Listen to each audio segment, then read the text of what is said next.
Son dos sesiones las que faltan para el sistema nervioso.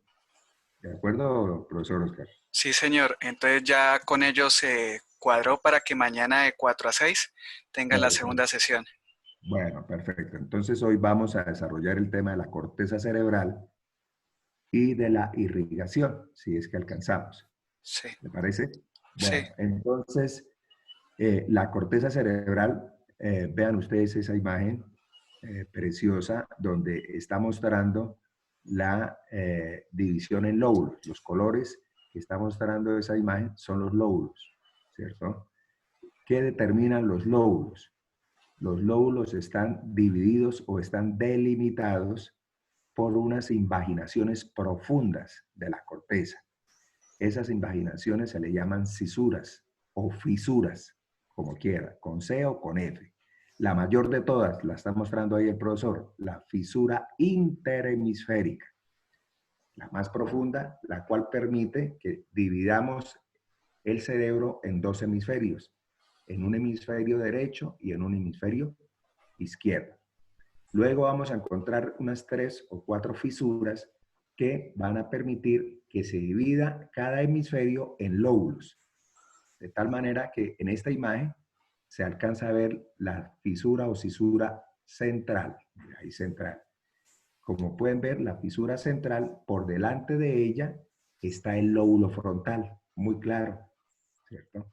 Luego vamos a encontrar una fisura, de pronto en la otra imagen, Oscar, para que los Más la de adelante. lado, esa, de lado. Mire, esa es preciosa. Entonces tenemos la cisura, primero la lateral.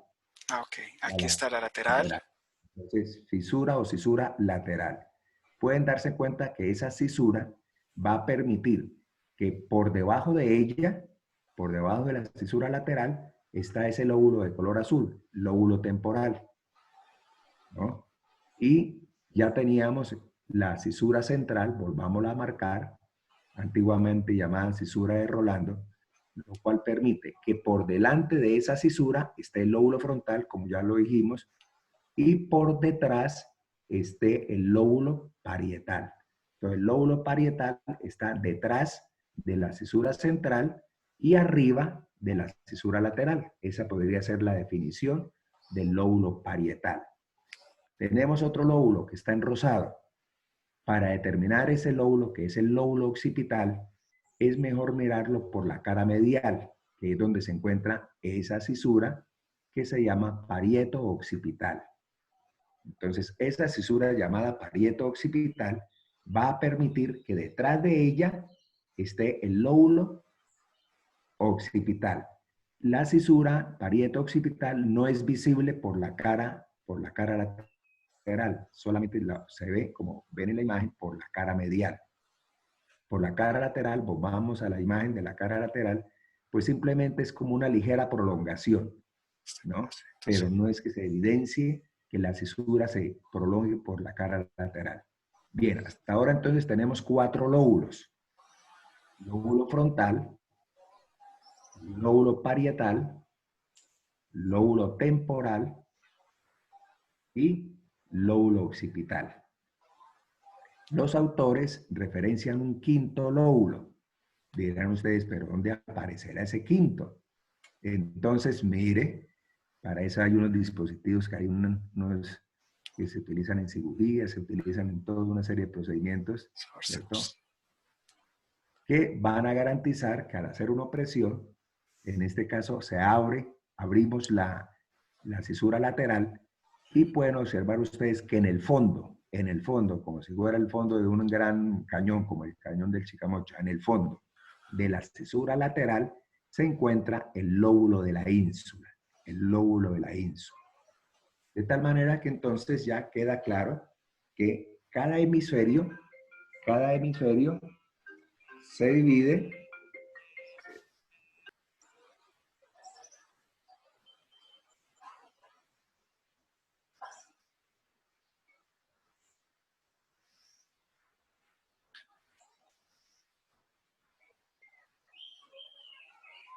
Tenemos que los 5 lóbulos son los que nos van a permitir orientar qué función se desarrolla en cada uno de esos lóbulos.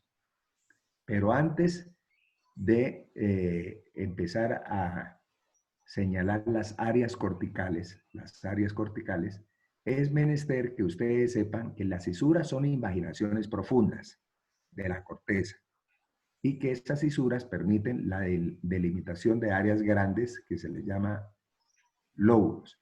Ahora pueden ver una gran cantidad de pequeñas, digo pequeñas porque son más pequeñas, pero no es que sean tan pequeñas, a veces superan el centímetro, centímetro y medio de invaginaciones al interior de cada lóbulo. Por eso se ve con esa apariencia tan particular cada cerebro. Esas invaginaciones que son menos profundas se llaman surcos. De tal manera que en la superficie del cerebro vamos a encontrar las cisuras que son profundas, delimitan en lóbulos, y ahora los surcos que van a generar áreas entre surco y surco, se llama girus o circunvolución. Entonces, esa es la disposición por ahora preliminar de la corteza cerebral, ¿cierto? Recuerden que en la corteza cerebral es el sitio del sistema nervioso donde se realiza el mayor procesamiento de la información. Es a nivel de la corteza donde se van a encontrar los somas de las neuronas que van a generar, como les he dicho, ese mecanismo que se llama procesar la información. Llegan los estímulos desde todos los sentidos, sentido táctil, sentido visual, sentido gustativo, etcétera, y es en la corteza cerebral, donde se va a procesar. Y de allí van a salir respuestas, producto de ese procesamiento. ¿De acuerdo? Entonces, esa disposición de que hayan invaginaciones menos profundas, se llaman surcos, y el área entre surco y surco se va a denominar, recuerden, girus, o se va a denominar circunvoluciones. Entonces vean ustedes gran cantidad de girus o de circunvoluciones. Cada una de esas áreas pues va a tener funciones específicas, permanentes. Y en la medida que el sistema nervioso se va desarrollando, pues esas áreas, desde luego, es producto del desarrollo de estas áreas.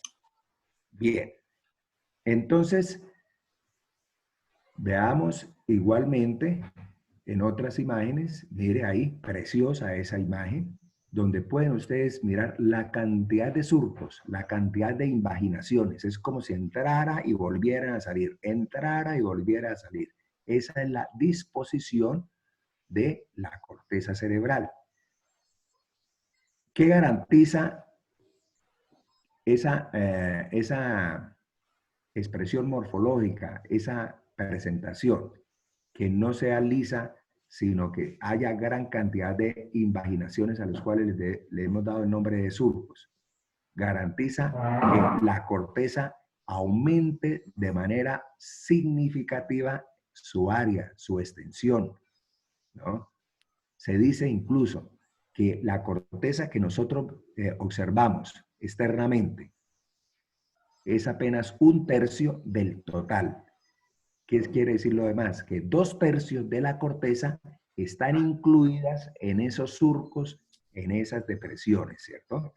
Entonces es muy importante. ¿En qué se diferencia morfológicamente, no funcional, morfológicamente, el cerebro de un recién nacido, por colocar un referente, del cerebro de una persona adulta? Ya los surcos y las cisuras, ya las que tiene el recién nacido, son las definitivas. Ya no van a presentarse más surcos o cisuras, son las definitivas. La gran diferencia es que en la maduración del sistema nervioso, esos surcos que está mostrando el profesor van a ganar en profundidad. Eso garantiza de que haya mayor conectividad de las neuronas, haya mayor desarrollo de las neuronas, y producto de esa mayor conectividad, de ese mayor desarrollo de las neuronas, pues el individuo va a poder expresar funciones más complejas, ¿sí? A medida que se va desarrollando morfológicamente, también se va llevando consigo un mayor desarrollo funcional que se expresa, repito, en que el cerebro adquiere funciones más complejas. Veamos ejemplos de lo que le acabo de decir. El niño nace sin ninguna posibilidad de poder ni siquiera sentarse. A los 6 meses ya se está sentando, está desarrollándose su sistema nervioso periférico, se está desarrollando también las áreas motoras del cerebro que van a dar las órdenes de los movimientos voluntarios. Al año ya está caminando, pero la caminada inicialmente es torpe, es lenta. Ya a los 2 añitos, ya incluso ya puede tener una marcha más rápida, puede correr el niño, y así sucesivamente. Con el lenguaje pasa lo mismo. Vean ustedes cómo se va ganando progresivamente competencias lingüísticas. Eso no es gratuito. Eso se debe a que las áreas, en este caso del lenguaje, se han especializado, las neuronas se han conectado, los surcos se han profundizado, ha aumentado ese volumen de las somas, que son los que forman la sustancia gris, y se expresa en eso. Lo mismo ocurre con las funciones mentales superiores, las que se encuentran adelante en el lóbulo frontal, ¿cierto? Funciones que llevan a que la persona a cierta edad tenga un nivel de procesamiento cognitivo, tenga un nivel de pensamiento, un nivel de análisis que paulatinamente va progresando. No se le puede exigir un nivel de pensamiento a un niño de 3 años, compararlo con uno de 7. Vean ustedes nomás las diferencias y ya compararlo ya con un sujeto adulto. De tal manera que esas grandes diferencias en el desarrollo funcional se deben, repito, a que desde el punto de vista anatómico se incrementa el área de la corteza, se incrementan las conexiones, la sinapsis, y todo ese proceso es lo que se llama plasticidad cerebral. Se mejora la plasticidad cerebral. Pues bien, entonces, esa gran central de procesamiento informativo, que es la corteza, tenemos que señalar en ella de manera específica en dónde se realizan los principales procesos, en dónde se van a realizar los principales procesos. Entonces, se considera desde el punto de vista didáctico que en primer lugar se hable de las áreas primarias, áreas corticales primarias. ¿Qué quiere decir el término de áreas corticales primarias? Son las áreas donde, si son de carácter sensitivo, son las áreas donde en primer lugar va a llegar la información. Y si es de carácter motora, el área primaria motora, significa que es allí, en esa área, en donde se va a generar la orden de movimiento. Adicionalmente a las áreas primarias, hay unas áreas donde se cualifica esa información. Esa información que ha llegado, llega tal cual, ¿cierto? A las áreas primarias. Y a través de múltiples, de millones de conexiones, esas áreas primarias se van a conectar con áreas adyacentes, las cuales tienen como función cualificar, ¿no?, esa información. A esas segundas áreas se le llaman áreas secundarias o áreas de asociación. Si la asociación es muy compleja, entonces algunos autores han llamado las áreas ya multimodales, que procesan informaciones de varios tipos. Entonces ya son áreas multimodales. Y de todos modos, el área más compleja en el ser humano, a diferencia de otras especies animales, pues son las áreas prefrontales, las vamos a mencionar después, que son las que generan las funciones mentales superiores. Todas esas funciones que después vamos a hablar, que nos hacen diferentes a nosotros los humanos de otras especies, ¿cierto? Porque realizamos las llamadas funciones mentales superiores. Solamente nosotros los humanos las tenemos ampliamente desarrolladas y complejas. Bueno, entonces vamos a empezar con las áreas primarias. Empecemos con las áreas primarias sensitivas. Entonces, recuerden cómo se llama esa cisura. Bórrale nuevamente, Oscar, para que nos muestre la cisura que vamos a colocar como referente.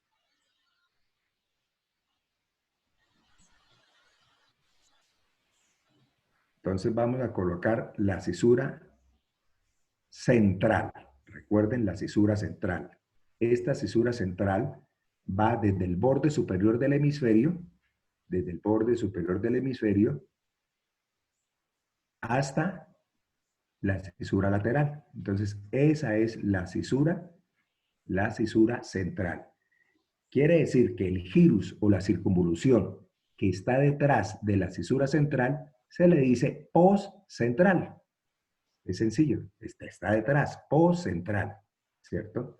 Pues toda esa área que ven ustedes ahí, la cisura, el surco, el gyrus o circunvolución postcentral, va a constituirse en el área somatosensorial, en el área donde llega toda la información sensorial del cuerpo. Miren. Entonces, gyrus o circunvolución postcentral. Repito, está detrás de la cisura central. Entonces, la información de dolor, la información de tacto, la información de temperatura, la propioceptiva de todo el cuerpo va a llegar a esa área, ¿cierto? Y por eso la vamos a llamar área sensitiva primaria o área somato para hacer el cuerpo, que es todo el cuerpo somatosensorial. Igualmente, se tienen ustedes que familiarizar, y lo vieron en teoría, con una clasificación adicional que enriquece, no es que separe o que confunda, enriquece. Un señor, hace más de un siglo, llamado Brodmann, un gran científico, se puso a la tarea con microelectrodos de verificar qué se experimentaba. Lo hacía desde luego con monos, con primates, no lo hacía con humanos. Y él, a medida que comenzó a identificar los hallazgos, a las diferentes áreas que él iba identificando funcionalmente, le iba dando un numerito. Y por eso entonces las áreas de Brodmann son de carácter numérico. Este amigo Brodmann a esa área sensitiva primaria le dio esos números, 3, 1, 2, no, lo cual significa que fueron las primeras que él valoró, 3, 1, 2, ¿cierto? Entonces, cuando decimos, ¿a dónde llega la información sensitiva del cuerpo? Alguien podría decir al gyrus postcentral, eso es correcto, o podría decir al área 312 de Brodmann, ¿cierto? 312. ¿Qué característica tiene esa área? Que a esa área le llega la información de todo el lado opuesto del cuerpo. Si estamos hablando, en este caso, el lóbulo, el hemisferio izquierdo, véanlo, ¿verdad? Que es el izquierdo, pues le va a llegar la información de todo el hemicuerpo derecho. De todo el hemicuerpo derecho. Es decir, la información sensorial, recuerden que se cruza y el sitio de cruce usualmente es el segundo relevo neuronal. Es el segundo relevo neuronal. Por ejemplo, el fascículo espinotalámico, ¿cierto? Se decusa, ¿cierto? Bien, el lenisco medio, que es el resultado de la decusación de vibración, tacto discriminativo y son 3. Propiocepción consciente, vibración y tacto discriminativo. Bien, entonces hasta ahora hemos identificado la circunvolución postcentral y corresponde a 312 de Brodmann. Igualmente, la información, pasemos a una que es supremamente importante, está al frente, es como pasando la calle. En el primer gyrus o circunvolución temporal. Temporal.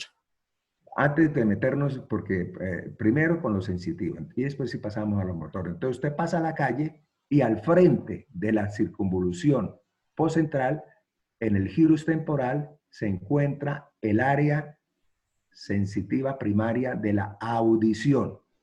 Audición. ¿Cierto? Área sensitiva de la audición. Algunos autores la colocan casi al frente de la circunvolución postcentral, ¿cierto? Y el amigo Brodmann le dio a esa área auditiva primaria, le dio el nombre, o el número mejor, 41-42.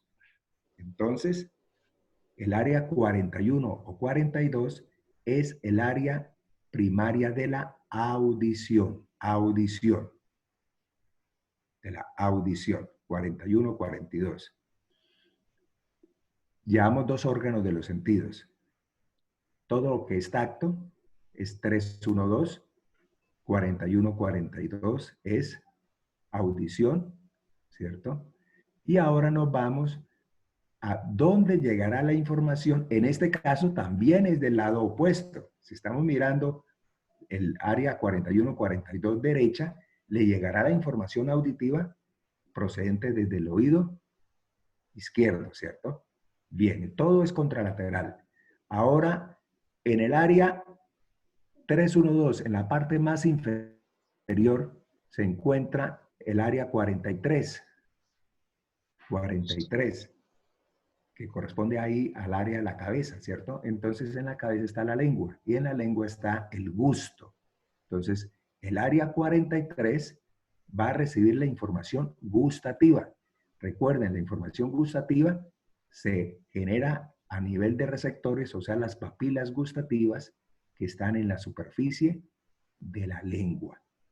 También es contralateral. Quiere decir, si yo estoy mostrando el área 43 del lado izquierdo, en el hemisferio izquierdo, me va a llegar la información de la parte derecha de la lengua, ¿cierto? Llevamos ¿cuántas? 3 áreas primarias sensitivas, 3 áreas primarias. Ahora, proyectémonos hacia atrás y nos toca mirar la cara medial del hemisferio. En la cara medial del hemisferio está una cisura que se llama cisura calcarina. Cisura calcarina, que va por toda la mitad, mire, ahí va por toda la mitad del lóbulo occipital, la cisura calcarina. Pues resulta que en toda esa cisura calcarina está el área visual primaria. Quiere decir que ahí le llega la información originada desde la retina de cada ojo, ¿cierto? Y va a llegar a proyectarse esa imagen visual en el área número 17. Ahí lo colocó ya el profesor el número, 17. Brodmann le dio el número 17, ¿cierto? Ustedes pueden simplemente decir área visual primaria o, si quieren con Brodmann, el número 17. De tal manera que también es contralateral. Ahí se mezclan las dos retinas, ¿cierto? Para tener información de los dos ojos. Esa es una diferencia. Bien, tenemos 4 áreas ahora, pero ustedes recordarán que los sentidos son 5. ¿Qué nos falta? A ver, ¿quién recuerda? ¿Qué nos falta? ¿Qué información sensorial? Olfato. Olfato, olfato. ¿Qué tenemos que decir del olfato? Tenemos que decir que es la única información que llega directamente a la corteza. No pasa por el tálamo. No pasa por el tálamo. El resto, desde ahora y por siempre, tienen que recordar ustedes que antes de llegar la información que les he mencionado, antes de llegar a esas áreas sensitivas primarias, la información ha hecho sinapsis en alguno de los núcleos, ya lo vimos, de los núcleos del tálamo, ¿cierto? En alguno de los núcleos del tálamo. Ahorita tratamos de hacer un poquito de ejercicio en torno a esa conectividad. Bien, el olfato no, es la estructura más antigua. Todas las especies tienen incluso muy bien desarrollado esa información, mucho más que el hombre. Y pueden ver ahí entonces en la base del lóbulo frontal los famosos bulbos, esos abultamientos son los bulbos olfativos, y de esos bulbos olfativos emergen hacia atrás, mire, los respectivos nervios olfatorios. Recuerden que el nervio olfatorio es el primer par craneal, Tiene que ver con la percepción de esa sensación que es el olfato. Y se hace, recuerden, a partir de captar el olor de las partículas que están dispersas en el aire, ¿cierto? Por eso, el órgano que capta esa información se encuentra en la parte más superior de las fosas nasales. Están en contacto directo con esos bulbos olfativos. Pues bien, esa información olfativa, esa información, Mariana levanta la mano, ¿qué nos quiere decir? Profe, yo tengo una pregunta. Usted se refiere a que el olfato es pues nuestra área más primitiva. Entonces, ¿cuál podríamos decir que es la más moderna? Más primitiva en el sentido en la escala filogenética, ¿cierto? Quiere decir que por más de que sea una cucaracha, por más de que sea en la escala evolutiva y del desarrollo, los elementos, los mismos insectos, los consideramos nosotros como muy en la parte inferior de la escala del desarrollo de las especies. Sin embargo, la capacidad de oler es lo más antiguo y lo que poseen la inmensa mayoría de las especies, ¿cierto? Entonces, todo lo tiene. Luego, los demás sentidos, hay gran discrepancia, ¿cierto? En torno en que cuál apareció después y cuál no. No, lo que se ya debate después es de que hay un gran espectro en la capacidad de percibir diferentes sensaciones. Por ejemplo, hay unas especies que tienen una agudeza visual, por ejemplo, el águila, ¿no? Que supera en creces la agudeza visual humana. Otros, el oído, tiene una capacidad auditiva enorme para de desconsuelo, pero nosotros tenemos es el lóbulo frontal el que nos compensa todo. La especie humana, dentro de todas las escalas de la evolución animal, no está entre los primeros lugares en las capacidades de olfato, de gusto, ¿no? de visión, etcétera. Entre comillas, tenemos excelentes órganos que nos permiten comunicarnos con el medio externo. Eso es lo que permiten esas estructuras. Pero no somos los más avanzados, ¿no? ¿Cómo compensamos nosotros para poder tener, entre comillas, la supremacía en la escala zoológica? Porque nuestro cerebro tiene las funciones mentales superiores que no tienen las otras especies. Y nuestro cuerpo tiene otra estructura, ustedes en fisioterapia, importante, la mano. O sea, el cerebro y la mano que puede realizar esos movimientos tan finos de pinza, que es de oposición, le ha permitido al hombre transformar el universo conocido. Las otras especies no tienen esa capacidad cerebral de pensamiento, de juicio, de abstracción, y las manos no proveen esa capacidad de transformar. Entonces, los demás órganos, las demás experiencias, podamos estar satisfechos de que percibimos, pero que no somos los más adelantados en eso.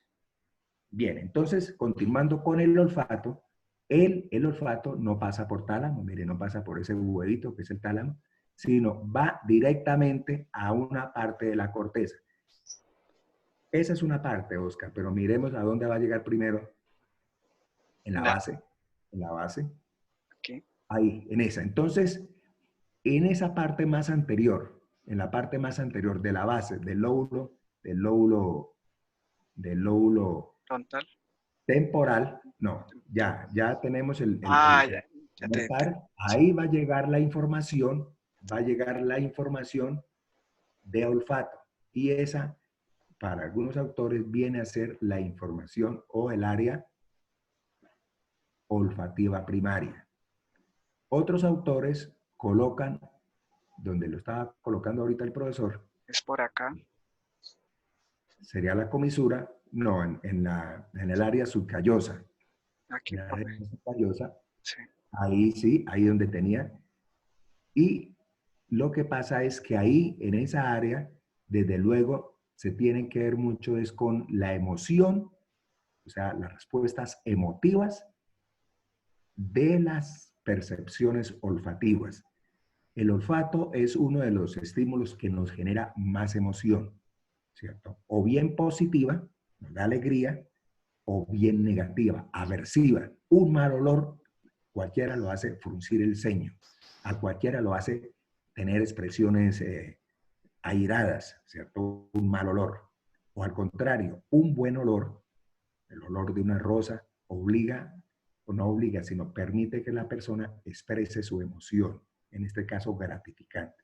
Entonces, esa área que él hace el dibujito ahí, por debajo del cuerpo calloso, es un área de la emoción olfativa. Ahí ya es un área casi como ya más cualificada, ¿cierto? Pero la información de entrada llega es a la base del lóbulo temporal. Pues bien, esas son las áreas sensoriales primarias. Entonces tenemos 17, 312, 41, 42, que es audición, 43, que es gusto, ¿no? Ahora nos falta otra área primaria, pero ya esta no es sensorial, esa es motora. Entonces, el área motora es o corresponde a la circunvolución precentral. Entonces, vean ustedes, la cisura central va a dividir, la que está por delante de ella, la circunvolución, es motora. La que está detrás de la cisura central será poscentral y es de carácter sensitivo. Entonces van emparejaditas, mire, son similares, como si fueran calcadas. La precentral, que es la motora, y la poscentral, que es la sensitiva. Pues bien, ahí en esa área motora, o área 4 de Brodmann, cualquiera dice área 4 y una es área motora. Casi es mejor decir, es más cortico, área 4 en lugar de decir circunvolución precentral, ¿cierto? Que sería decir lo mismo. El amigo Brodmann le asignó a esa área motora el número 4. ¿Qué comprobó Brodmann? Él se ponía con microelectrodos a estimular las áreas y comenzó a darse cuenta cómo se contraían unos músculos, ¿cierto? Fue concentrando y decía, mire, aquí está la mano, aquí se está controlando los movimientos de la mano. Seguía bajando o seguía subiendo, decía, aquí están los movimientos del miembro superior, etcétera, etcétera. De tal manera que fue una experiencia que duró meses o años para él llegar a esa conclusión. ¿Qué nos está mostrando esta imagen? El área motora, ¿cierto? Con unos dibujos ahí. Con unos dibujos. Pues resulta que la representación cortical, o sea, en cada sector de la corteza, desde el punto sensitivo, de vista sensitivo, y desde el punto de vista motor, corresponde de manera precisa a un territorio de nuestro cuerpo. Eso se llama representación cortical. En otras palabras, en nuestro cuerpo, en nuestra corteza, está representado nuestro cuerpo. Es por ello que se utiliza esa representación, se le da el nombre de homúnculo. Homúnculo. El homúnculo. Y hay homúnculo motor y hay homúnculo sensitivo. ¿Qué significa homúnculo? Significa hombrecillo, hombre pequeño. Pues claro, en esa pequeña área está representado nuestro cuerpo, luego es el hombre pequeño. ¿Qué características tiene el homúnculo? Muy importante, ¿se la aprenden o se la aprenden? Porque para pasar el curso se la tienen que aprender. Es, como todo lo que hemos dicho, contralateral. Quiere decir que el área del hemisferio derecho está representando la mitad del cuerpo contralateral, es decir, del lado izquierdo. Porque recuerden que las fibras motoras abajo, el límite entre bulbo y médula, se decusan, la famosa decusación piramidal. Entonces quiere decir que está representando lo contrario. La otra característica es invertido. El homúnculo es invertido. En otras palabras, es patas arriba, entre comillas, ¿no? Para decirlo de una mejor manera. significa que la cara, la mano, el tronco es en ese orden. Y ya volteando, porque no alcanza a quedar todo por fuera, mire lo que queda, qué belleza. O sea, la extremidad inferior, ahí le ven a uno la colita, le ven a uno el muslo, las rodillas, los pies, queda en el otro lado, o sea, en la cara medial. Esa es la representación del homúnculo, del homúnculo. Entonces, tenemos que es contralateral, ¿cierto? Que es contralateral. Tenemos que es invertido. Significa que la cabeza está abajo y que las extremidades son arriba, ¿cierto? Y prácticamente en la cara medial. Y la otra característica importante, que la deben ustedes dominar muy bien, es de que la representación de las áreas dependen de la gran cantidad de inervación. Entonces, los músculos y las áreas con mayor inervación, los músculos con movimientos más finos, pues van a tener una mayor área. Y por eso ven ustedes tan exageradamente desproporcional la cabeza, la mano, y en la mano, imagínense, el dedo pulgar, y ahora con la tan frecuente acción del pulgar en el manejo del WhatsApp, ¿cierto? Pues cada vez yo creo que el dedito se nos va alargando a nivel cortical, ¿no? Entonces, recuerden, en primer lugar está la cabeza y la lengua, luego está la mano, luego está el miembro superior. Aquí se le fue la mano porque no Sí, se fue. no está ni el antebrazo ni el torso, eso Sí, decía ayer. Anteayer, sí. exacto. Entonces, dése cuenta. Y es del amigo Sobota. Mire, Sobota, eminente anatomista. Aquí está la... Y se lo pasaron los revisores y no le dijeron, oiga, no le dibuje tan grande la cabeza porque entonces no le deja chance. Ustedes miran, entonces el homúnculo no tiene miembro superior, no tiene tronco. Entonces, para decirles, en esta, el error que hay es que la cabeza hay que hacerla un poco más pequeña. La mano igualmente, y la parte superior sigue miembro superior y luego tronco. Entonces, por la cara externa sería como 1 centímetro para el tronco, como 1 centímetro para el miembro superior, 2 centímetros para la mano y unos 2 centímetros para la cara. Esa es más o menos la representación. Y por la cara interna, sí, está el miembro inferior. Bien, recuerde entonces que la distribución cortical se va a denominar homúnculo. Pues hay homúnculo sensitivo y hay homúnculo motor. Hay homúnculo en la parte, en el área sensitiva, o sea, en el área 312, y hay homúnculo en el área motora, en el área 4. ¿Cuál es la gran diferencia de los dos homúnculos? Primero, tienen similares características, ¿cierto? Es contralateral, es invertido y es proporcional al área sensorial. Siga que me están hablando de Pedrito. Pedrito, bueno, listo. Entonces, como íbamos siguiendo, hay una representación motora y sensitiva, pero sucede que hay algunas representaciones sensitivas muy especiales.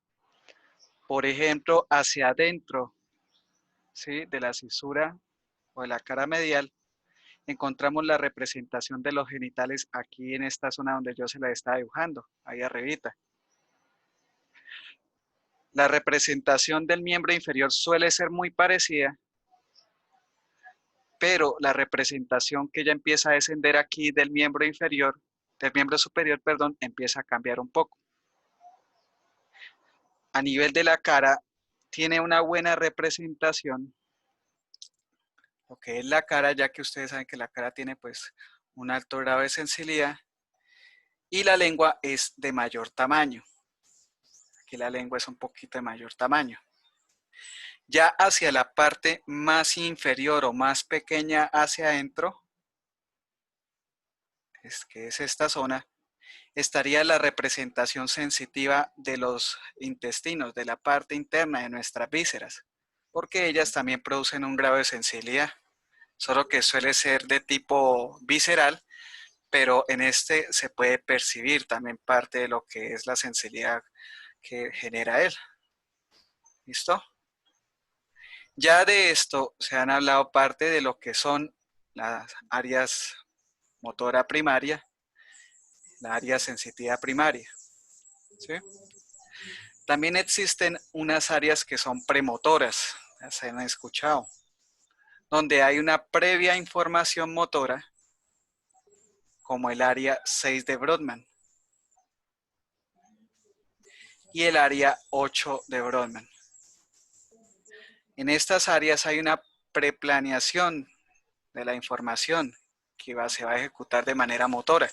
Por eso se llama premotora. ¿Sí? Eso lo hace para generar que los movimientos sean un poco más finos, un poco más regulados. Y el área 8 es conocida de manera más precisa como el área de los movimientos oculares. Movimientos oculares.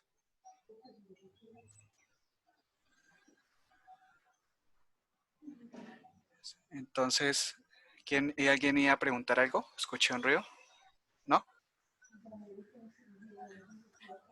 ¿Tienen dudas hasta acá, muchachos? Bueno, entonces, Bueno, otra vez. esto ya nos orientamos para que sigan integrando. Ya sabemos que hay un área motora primaria, que es el área precentral, ¿cierto? Sí. Que tiene una distribución precisa de todos los segmentos corporales. Esa distribución se llama homúnculo y igualmente ocurre en la parte sensitiva. ¿De acuerdo? Ahora entonces proyectemos que tan pronto llega la información, van a surgir áreas adyacentes que reciben conectividad del área primaria. Entonces, a esas áreas adyacentes se les va a llamar áreas secundarias. Y recuerden, ¿qué hacen las áreas secundarias? Hacen cualificación de esa información que ha llegado al área primaria. Le da mayor perfección a esa información. Entonces, veamos, por ejemplo, partamos con la parte posterior. Señor. Al lado del área 17, que es el área visual primaria, hay dos áreas adyacentes, a las cuales se le llamó áreas 18 y áreas 19. Esas áreas 18 y 19 son las áreas visuales secundarias o asociativas. Entonces, si llega la foto, tal cual, al área visual, la imagen fotográfica de lo que nosotros percibimos por nuestros ojos, llega al área 17, pues esta a su vez se va a conectar con el área 18 y se va a conectar con el área 19. ¿Con qué propósito?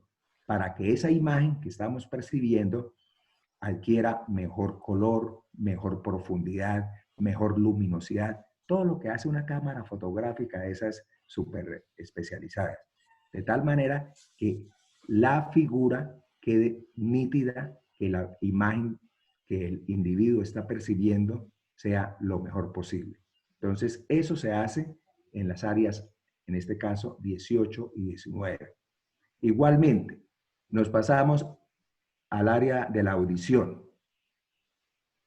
Está en color verdecito, ¿cierto? Sí. La 41-42, ¿cierto? 41 y 42 es el área auditiva primaria. Y ven ustedes un entorno blanquito, amarillito, que sería el área 22. Esa área 22 es el área asociativa de la audición. ¿Qué se va a generar en esa área 22? Se va a generar una cualificación del contexto que estamos oyendo. Oímos una expresión o un ruido, alguna característica, entonces ya en el área 22 esa percepción se va a cualificar, ¿cierto? Se va a cualificar. Bien. Igualmente ocurre con la sensibilidad. Recuerden que llega toda la información sensitiva del cuerpo al área 312, o sea, a la circunvolución postcentral. Pero recuerden que toda esa información sensitiva, por ejemplo, si es dolor, ese dolor lo tenemos que cualificar, si es intenso, si no es intenso, si se parece a algo, etcétera. Entonces, esa cualificación de los estímulos se van a dar en las áreas secundarias de la sensibilidad, que el profesor ahí anotó 5 y 7, que son las que quedan ahí atrás. 5 y 7. 5 y 7 que quedan ahí mismo en el lóbulo parietal, en el lóbulo parietal. Área 5 y más atrasito área 7. ¿Cierto? Área 5 y área 7. Dirían ustedes, el área del gusto tiene área secundaria. ¿Dónde estará el gusto? Recuerden que está en la parte más inferior del área 312. Ahí sería el área 43. No se ha reconocido un área secundaria para el gusto. Parece que la información gustativa, ahí mismo se genera esa cualificación,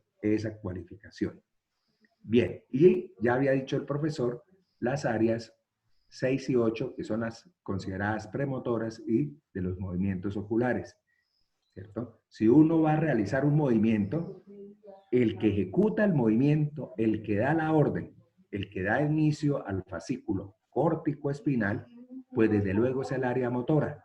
Pero el área motora recibe conectividades para que ese movimiento tenga una serie de características. Y eso es lo que hace ese planeamiento, la hace el área premotora, ¿cierto? El área premotora. Bien. Hay dos áreas muy importantes en el ser humano. Son áreas de asociación compleja, pudiéramos decir. Vamos a hablar de cómo percibimos ciertos estímulos, especialmente auditivos y visuales. Los integramos nosotros permanentemente. Lo que oímos y lo que miramos, ¿cierto? Es una integración permanente de la audición y de la visión. Entonces, hay un área que se llama área de Wernicke, ¿cierto? Wernicke, que integra, ¿no?, las asociaciones visuales y auditivas. Entonces, esa área de Wernicke va a estar, la manera de ubicarla uno es en la parte más posterior a la circunvolución a la cisura lateral. Miren, llega a la cisura lateral y donde termine, ahí ese área ancha es Wernicke, donde termine la cisura lateral. Si quieren, veamos otra imagen para que ellos tengan. Sí, porque, profe, Wernicke lo representan muchos de manera diferente, ¿no? Sí, sí, sí. Ahí eso se nos vuelve más complejo que el mapa de Colombia. Esta también te muestra diferente. Y mire, ahí Wernicke sería, mire, 40 y 39. Acá. 40 y 39. 40 y 39. Pero miren claramente que se ubica tan pronto finaliza la cisura lateral. Mire, tan pronto finaliza la cisura lateral, haga énfasis en la cisura lateral, mira, ahí va la cisura lateral. Entonces, al finalizar la cisura lateral, por arriba y por debajo de esa terminación, esa área se llama de Wernicke. La circunvolución. El área de la percepción auditiva y visual. Percepción auditiva y visual. Es el área que nos permite entender lo que oímos. Ojo, nosotros podemos oír, ¿cierto? Nosotros podemos oír, pero entender lo que oímos es importante. Por eso es cuando se le dice a uno, escuche, le estamos diciendo, es que no está entendiéndolo, ¿ve? Porque alguien puede repetir, pero no está entendiendo. Entonces, esa área de Wernicke va a permitir al individuo entender lo que escucha y lo que lee o lo que ve. Igualmente, alguien podría leer bien, es decir, las áreas visuales están bien, pero la integración de lo que lee o lo que percibe en el ambiente no lo entiende. Entonces, vean la importancia. Cuando se daña esa área, ¿cierto? Por falta, la mayoría de las lesiones del sistema nervioso es por falta de riego sanguíneo, o bien porque hay una hemorragia, o bien porque hay una oclusión, porque hay una obstrucción, ¿cierto? Entonces, Cuando no funciona adecuadamente el área de Wernicke, el individuo no entiende lo que lee o lo que escucha. Oye, lee o ve, pero no lo entiende. Eso se llama afasia, la incapacidad de entender lo que ve o lo que lee o lo que escucha, se llama afasia sensitiva, o sea, o afasia de percepción.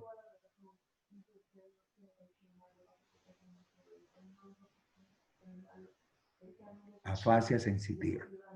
Bien, vienen ahí 5 y 7, que les había dicho que eran las áreas secundarias de la sensibilidad, ambas ubicadas en el lóbulo parietal. Y el profesor le colocó cuando esas áreas no funcionan o funcionan incorrectamente, el individuo tiene incapacidad para reconocer fácilmente los objetos, ¿no? Para reconocer las características de las estructuras, ¿no? Entonces, eso es lo que se llama estereoagnosias, esa incapacidad de reconocer las cosas por el tacto. No hay, usted le puede pasar una moneda, le vuelve y repite y él no reconoce. En cambio, al contrario, el que tiene gran habilidad de reconocimiento, pues hace una discriminación fácil de lo que está palpando, ¿cierto? De lo que está palpando. Bien, entonces vean ustedes lo crítico para una persona, ¿no? Que tenga lesionada el área de Wernicke. No va a entender lo que se le habla, no va a entender lo que lee. Luego, son personas usualmente muy angustiadas porque no pueden interactuar con el mundo. Igualmente hay otra área compleja, que aquí la han colocado 44 y 45. Queda en la parte más inferior del lóbulo frontal, 44 y 45. A eso, si le quieren colocar, es el gyrus, porque tiene una forma de triángulo, mire, gyrus triangular y opercular. Gyrus triangular y opercular. En el área 45 es el área del lenguaje articulado. Ya el lenguaje se considera una función mental superior. Solamente nosotros, los humanos, podemos expresar mediante una serie de sonidos, que es el lenguaje, pero no son sonidos sueltos, son sonidos que están expresando algo que el sujeto está pensando. Entonces, el lenguaje es la manifestación de que el individuo está generando procesos de pensamiento. Por eso incluso aquellos que hablan como loquitos y como borbotones y cometen imprudencias, las embarran y todo, alguien le dice, piense para hablar. Le está diciendo una gran verdad, ¿cierto? Se considera que nosotros los humanos, y entre más logramos esa fina relación, pues menos nos equivocamos al hablar, menos decimos bobadas, menos ofendemos, etcétera, etcétera, ¿cierto? Uno puede tener un pensamiento horrible sobre alguien, y si se lo digo, pues de una vez, estoy estableciendo una confrontación, una guerra. En cambio, guarda uno su pensamiento y no lo habla, ¿cierto? Eso se llama prudencia. Bien, entonces, esa área que ustedes están marcando, y la vamos, si quiere, buscar a marcar en otros, para que quede, en otras figuras, para que quede bien detalladito. Mira, ahí, 44, 45. 44, 45. Ven ustedes que ese ahí el sitio, miren, muy cerca al área 4, que el área motora, el área de movimiento, se genera o se establece el área del lenguaje articulado. El área del lenguaje articulado.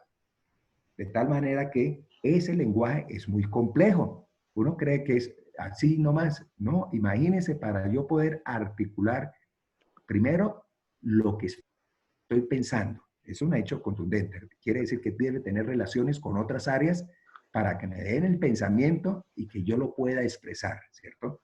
Bien, pero aún así no es sencillo porque para poder expresar uno mediante un lenguaje no es cosa fácil. Se requiere prácticamente integrar a la inmensa mayoría de los núcleos de los pares craneales. Veamos, no más para hablar. ¿Qué necesito? Mover la lengua, ¿cierto? Mover la lengua adecuadamente. ¿Quién mueve la lengua adecuadamente? El par hipogloso, el par número 12. Y se requiere que haya una conectividad y una orden hacia ese núcleo del hipogloso. ¿Qué más se requiere? Que salga el fonema de las cuerdas vocales. Eso lo inerva el par número 11, el accesorio. ¿Qué más se requiere? Que baje la mandíbula en las debidas proporciones. ¿Quién hace esa labor? Ascender o subir la mandíbula. ¿Quién hace esa labor? Esa es la pregunta de ustedes. Eso ya lo tienen que saber.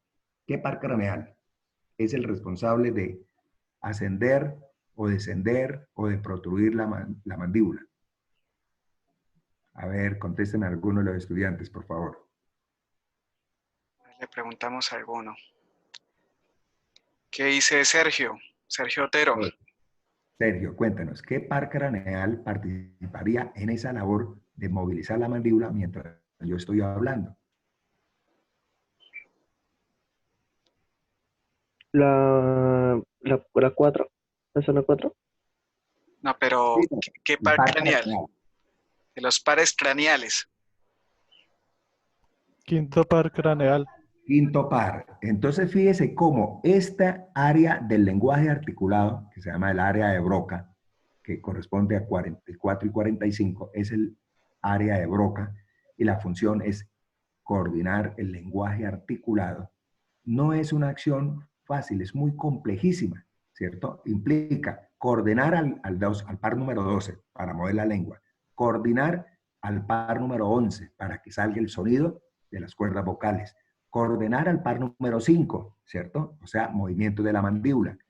Uno cuando habla también hace movimiento con los labios, ¿cierto? Etcétera. Entonces, ¿qué par intervendría ahí? Los movimientos de los labios. Cuando digo mamá, mire, se cuenta, tiene que haber un movimiento de los labios. Acuérdense de los músculos de la cara. ¿Qué par craneal sería? ¿Quién dice? A ver, ¿quién? María Camila Liscano. ¿Qué dice María Camila? ¿Qué par se integraría en ese momento? ¿Sería el facial? Facial, correcto. Ahora, cuando uno habla, depende del lenguaje, depende la intención de sus frases, de sus palabras, pues hace los movimientos oculares respectivos, ¿cierto? Si yo estoy regañando, pues coloco la mirada fija, ¿cierto? Miren, ahí también entran los movimientos oculares de los pares craneales que mueven a los músculos. Si yo estoy alegre, le estoy felicitando, pues hago unos movimientos, no tengo la mirada fija, por el contrario, tengo una mirada móvil, ¿cierto?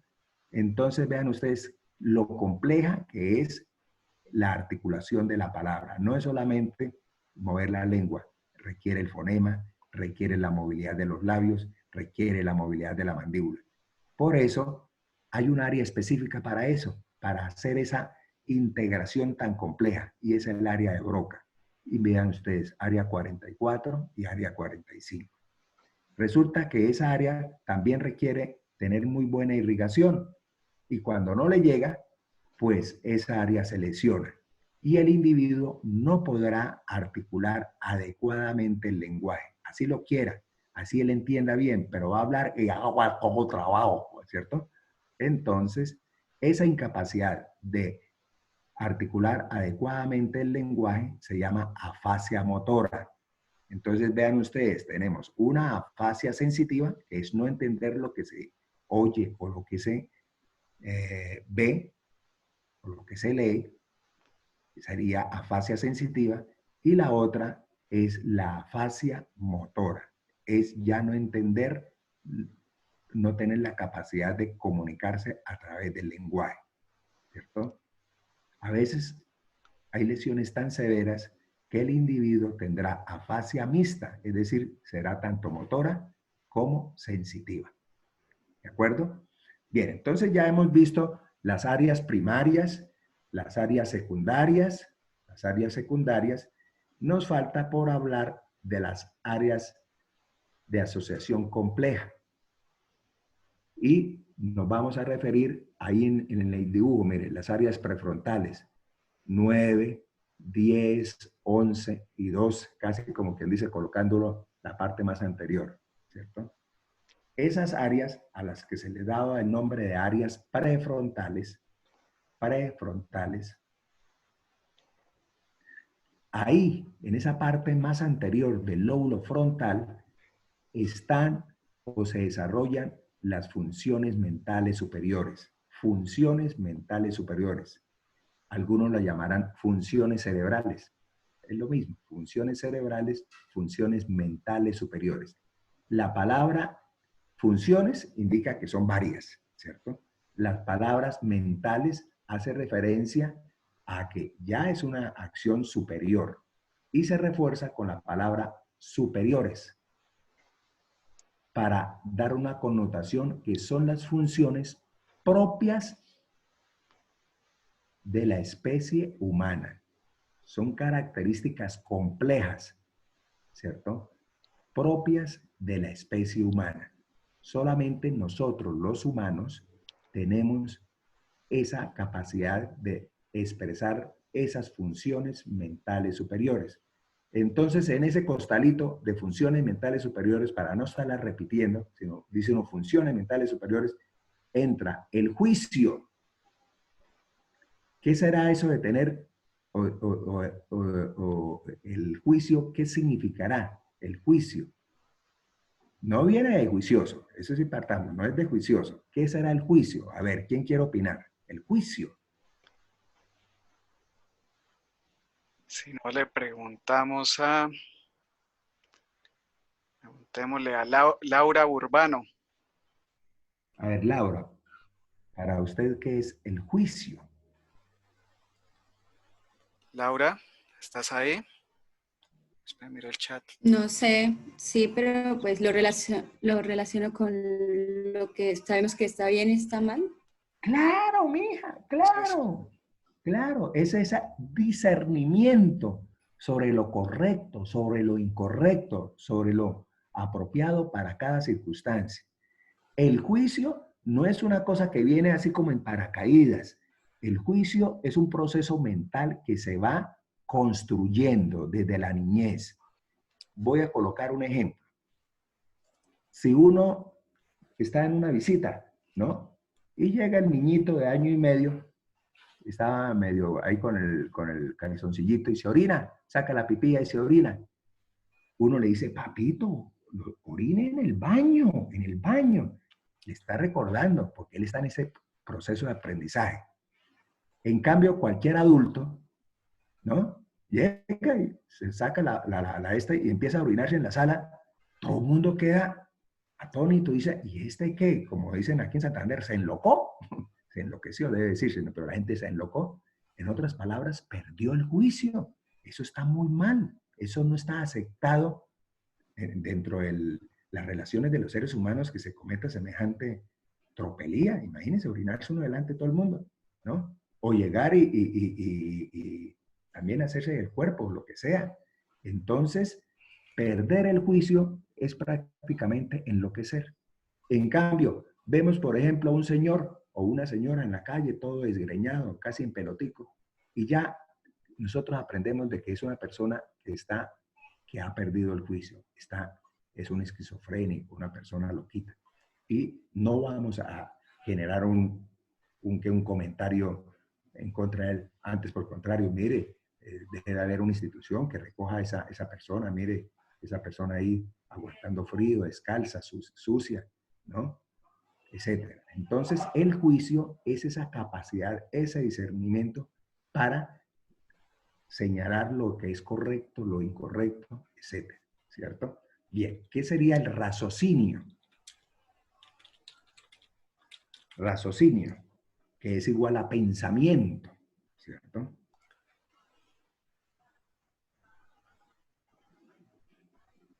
Es solamente propio de la especie humana, el juicio, el raciocinio, esa capacidad de generar complejas interacciones del mundo real, del mundo imaginario, ¿no? Y hacer unas construcciones en torno al mundo que nos rodea, a las relaciones que tenemos, etcétera. El raciocinio. Cada vez, desde luego, tenemos más relaciones complejas y nuestro raciocinio tendrá que ser mejor. El raciocinio nuestro tiene que ser mejor del de un niño de 8 años, ¿cierto? Ya hemos tenido mayores experiencias, tenemos mayores oportunidades de enlazar situaciones, de comparar, de jerarquizar. Entonces, todas esas situaciones permiten de que haga uno una acción de pensamiento más complejo, más complejo. ¿Qué es eso de abstracción? Es otra función mental. Abstracción. ¿Qué es eso de pensamiento abstracto? Le preguntamos a Lina Costa. Lina. ¿Qué es eso de abstracción? ¿Qué es eso de pensamiento abstracto? Lina Costa está acá. O le preguntamos a Lorena Puentes.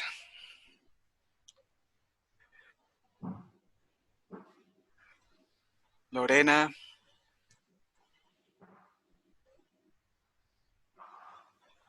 ¿Quién dice que es el pensamiento abstracto? Profe, no es como la disposición de las personas para crear ideas originales o para plantear situaciones que nos ayuden a los diferentes escenarios. Sí, pero es la mezcla, la capacidad de intelectuar entre un mundo imaginario, un mundo real, ¿cierto? Esa es la abstracción. Por eso es, uy, me elevé. Está haciendo un pensamiento abstracto, ¿cierto? Entonces, fíjese, cuando estamos hablando todo esto, ustedes lo han entendido porque tienen ya pensamiento abstracto. O si no, tocaría estarles mostrando con una flechita desde la médula y que subió el fascículo espinotalámico. No, en cambio, dentro del pensamiento abstracto, cada uno de ustedes está haciendo esa imaginación y muy probablemente lo están construyendo de manera adecuada, de la vía que llega al tálamo. Luego del tálamo, la vía tálamo cortical, del tálamo a la corteza. Entonces, yo no le estoy mostrando porque como eso es algo también microscópico, sería imposible en el proceso educativo. Pero el que tiene pensamiento abstracto de una vez va simulando, va llevando su pensamiento a pensar en ese tipo de conectividades que se están dando. Son ejemplos. Por ejemplo, ¿qué es una poesía? ¿No? Una poesía cuando le dice a alguien y utiliza esas figuras literarias, por ejemplo, eres mi flor de primavera. Dicen, ¿pero qué? ¿Es que hay flor en primavera? No, dentro del pensamiento abstracto, la primavera es la época de las florescencias, ¿no? De que nuevamente en Europa, donde hay las 4 estaciones, los campos reverdecen, etcétera, ¿cierto? Entonces, vean, en ese pensamiento abstracto, cuando dice, eres mi flor de primavera, está dando una connotación maravillosa, ¿no? ¿No? Entonces, fíjese en el pensamiento abstracto. Ojo con el pensamiento abstracto. Cada vez lo tenemos que desarrollar más. Se considera que el estudiante universitario debe tener ya un buen pensamiento abstracto. Aquellos que no tienen pensamiento abstracto sienten más dificultad para entender las situaciones, porque las situaciones son reales, pero para poderlas exponer se tienen que generar comentarios que pueden parecer abstractos, ¿cierto? Entonces la persona tiene que ubicarse en ese escenario para poder entender. No puede ser siempre que para decir 2 más 2 le mostremos 2 manzanitas y 2 para que haga la suma, ¿cierto? Los niños pequeños tienen pensamiento formal, ¿no? Pensamiento concreto. Por eso la manera de enseñar en un niño es diferente porque ellos paulatinamente van generando pensamiento abstracto. Eso no es de un día para otro, ¿no? Pero se considera que ya hacia los 15 años en adelante, ya ese pensamiento abstracto se tiene que ser el más dominante, no el pensamiento concreto, ¿no? Bien. falta otra función mental. Entonces, lo que decía, el lenguaje, para algunos es considerado una función mental superior, ¿cierto? Porque no puedo yo decir palabras si no las estoy pensando. Entonces, es la integración entre el pensamiento traducido en una comunicación, El juicio, el pensamiento.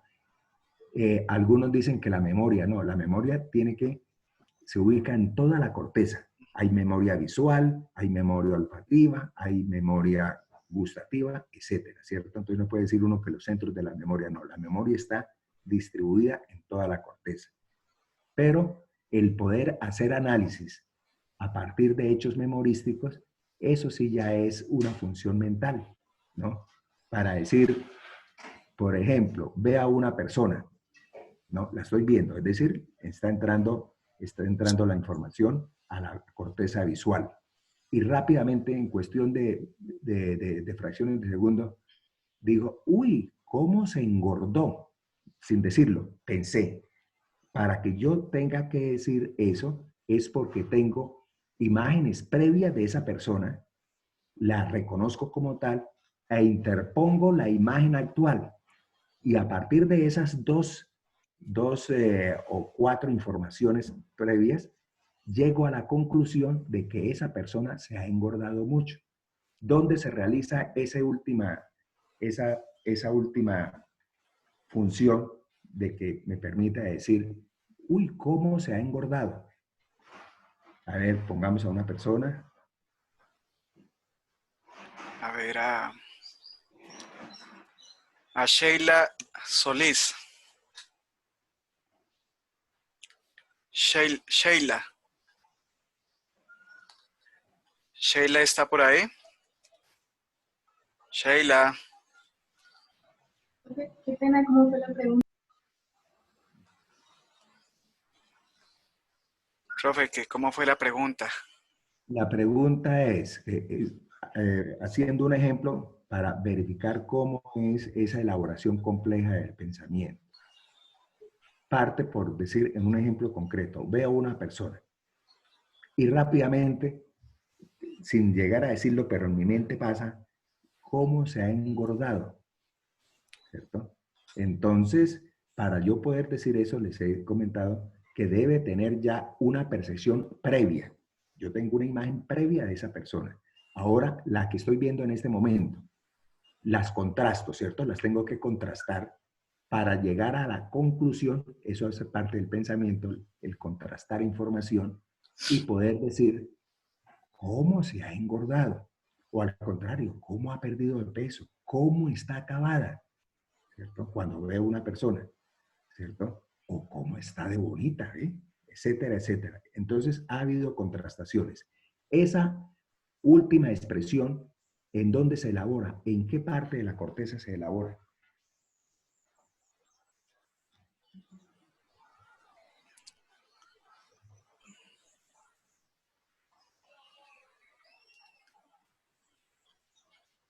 O quién sabe.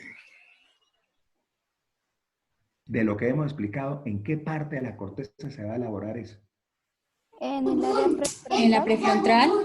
En las prefrontales. Para eso son las áreas prefrontales. Vean que solamente los humanos son los que podemos tener esa posibilidad de pensamiento, de juicio, de abstracción, ¿cierto? Entonces las áreas prefrontales, no lo olviden, 9, 10, 11, 12, 46 también hace parte de esa áreas prefrontales. Sí, es que memoria de trabajo y de planeación. De planeación, ¿no? Esas áreas prefrontales se enriquecen a partir de información que tiene que generarse en las áreas primarias y en las áreas asociativas. Las áreas primarias y áreas asociativas le envían la información adelante a la corteza prefrontal. Por ejemplo, la información visual, la información auditiva, la información gustativa, etcétera, ¿no? Por ejemplo, ustedes están oyendo una música, ¿no? Y fácilmente de ese cantante dice, tiene bonita voz, pero la tiene mejor fulano de tal. Imagine, para que usted llegue a decir eso, tiene que haber una gran contrastación, tienen que haber unas conexiones complejas. ¿De dónde? Del área de las áreas auditivas primarias, de las áreas auditivas de asociación, y le envían esos insumos, esas conexiones a las áreas prefrontales. Por lo que usted ya está emitiendo al final es un pensamiento. Tiene bonita voz, ¿cierto? Miren las conexiones de sustancia blanca. Todos los caminos conducen a Roma, decían antes en el Imperio Romano. Ahora, llevando esa información aquí al sistema nervioso central, toda la información conduce a las áreas prefrontales. Miren. A las áreas prefrontales hay que darle todos los insumos. Y esas áreas prefrontales recogen esos insumos y generan las funciones mentales superiores, generan los pensamientos, los juicios, los raciocinios, etcétera, ¿cierto? Entonces, esa es, en esencia, el funcionamiento del sistema nervioso nuestro, del sistema nervioso nuestro, ¿cierto? Bien. Esto es simplemente a manera de que visualicen, ¿no? Para mostrarles las capas. Las capas sobre acá. Esa corteza no es para que se la aprendan, por favor. Nos quedaríamos un buen tiempo en eso exclusivamente. Pero es la manera como han hecho el diagrama los diferentes investigaciones de la corteza, para mirar que la corteza se organiza en capas. Usualmente la corteza se organiza en 6 capitas. Ahí están las 6 capitas. Y cómo de unas capas son las que hacen conexiones pequeñas, mientras otras, ahí está mostrando el profesor unas neuronas grandes, por ejemplo, estas son las neuronas motoras, Que sí se escriben, ¿no? De Betz. Son las que van a descender hacia la médula, hacia los núcleos pontinos, para generar las vías de proyección, o sea, la vía piramidal, ¿cierto? Entonces, esas neuronas que tienen que darle la orden, tienen que darle el impulso a las neuronas de la médula, pues deben ser neuronas grandes, 100, 120 micras. Mientras las otras, mire, las de conexión, son neuronas de 8, 10, 15 micras.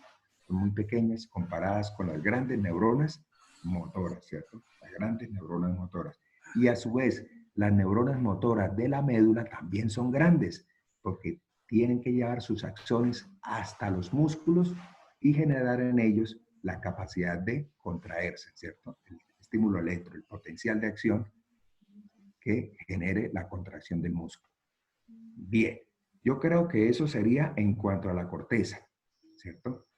Entonces ahora pasemos a la irrigación. La irrigación. ¿Dónde terminamos? Listo, profe. Entonces, cada vez se le da más importancia a la irrigación cerebral, ¿cierto? ¿En razón a qué? A que se ha verificado que entre más posibilidades de tener una buena irrigación, es lógico, las funciones cerebrales se mantienen más conservadas. Aquellas personas que tienen ya obstrucción de sus vasos cerebrales por placas de ateroma, por colocar el ejemplo, desde ahora sepan que el gran enemigo de nuestra salud son las placas de ateroma, porque van a reducir la luz de los vasos sanguíneos, entonces el flujo se reduce. Y al ocurrir ello, pues el flujo sanguíneo cerebral se reduce, las funciones se reducen. Empieza uno a perder memoria, empieza uno a perder, y en unos más que en otros, vean ustedes lo que es, eso no es todo igual, empieza a perder función motora, es decir, la corteza motora también disminuye su potencial, la capacidad de concentración, etcétera, etcétera, hasta llegar lamentablemente a esas situaciones de demencia, de incoherencia en lo que se dice, etcétera, etcétera. Entonces, en primer lugar, antes de colocarle nombres a esos, es el gran mensaje, los estilos de vida saludable, que todo mundo, todos los profesionales de la salud deben manejar esa temática. Eso no es de un médico ni enfermera, sino de todos los profesionales de la salud, porque estamos involucrados en que si hacemos propagación de esa metodología, la asimilamos y hacemos que muchos de nuestras personas que nos rodean asimilen esos estilos de vida saludable, pues va a haber mejores condiciones de salud, ¿cierto? Y en este caso concreto va a haber una adecuada irrigación o una mejor irrigación cerebral y la calidad de vida, desde luego, de esas personas va a ser mucho mejor, ¿cierto? Bien. Cuando yo dije ese estilos de vida saludable, ¿alguien me entendería de qué estaría hablando el profesor? A ver, estilos de vida saludable. Podríamos decir que eso se va pues en la buena alimentación, en hacer ejercicio. Sí, ¿qué más? La alimentación. Dormir bien. Exactamente. ¿Qué más? Descansar lo adecuado, ¿no? Y antes, ¿cuál es el mayor enemigo del siglo XXI? Reducir la posibilidad de ¿qué? Empieza con ese. Del estrés. Estrés. Disminuir la posibilidad de estrés. El estrés es el enemigo número 1 de la humanidad, ¿cierto? Y nosotros, sin querer queriendo, como decía el Chisporito, nos metemos en ese escenario lleno de estrés, lleno de compromisos, lleno de cosas, ¿no? Nos cargamos muchas cosas, ¿no? La sociedad de consumo nos pone a comprar, nos pone a endeudarnos, nos pone, ¿no? Etcétera, etcétera, etcétera. Entonces, igualmente, algo que hay que pararle bolas es a manejar esos niveles de estrés. Ojalá sean lo menos intensos, sean manejables, que apenas nos dé atención, apenas nos dé esa capacidad de estar atentos, pero no esa situación donde incluso la gente no duerme, donde la gente tiene la frecuencia cardíaca toda elevada, ¿no? Por esa condición de un afán permanente. Bien, entonces, este es el esquema bastante asustador, ¿cierto? La irrigación. Simplemente saquemos lo más importante. La irrigación del cerebro procede de dos fuentes principales. Esa que está mostrando el profesor, que son las arterias carótidas internas. Entonces tenemos carótida común, se bifurca en carótida externa y en carótida interna, ¿cierto?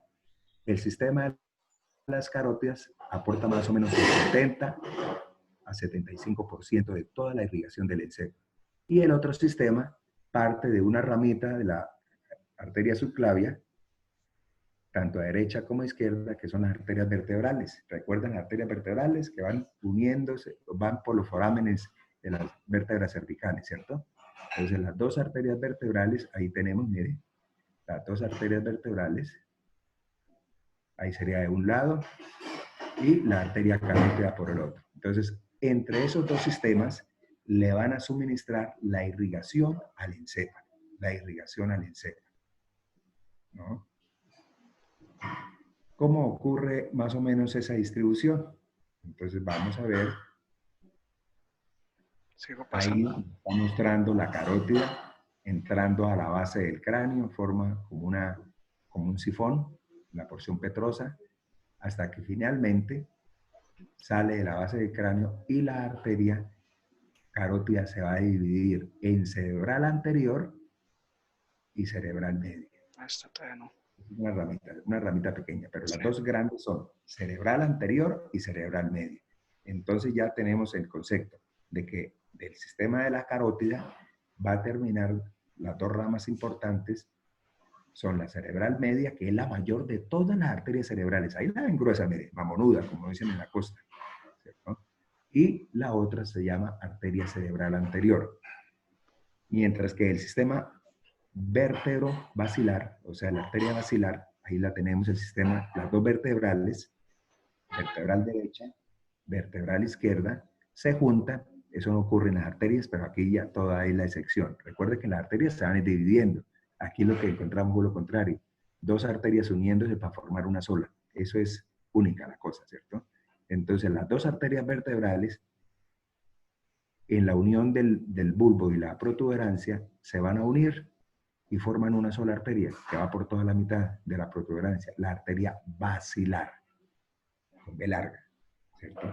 A su vez, la arteria basilar va a dar una a la derecha, otra a la izquierda, va a dar la cerebral posterior.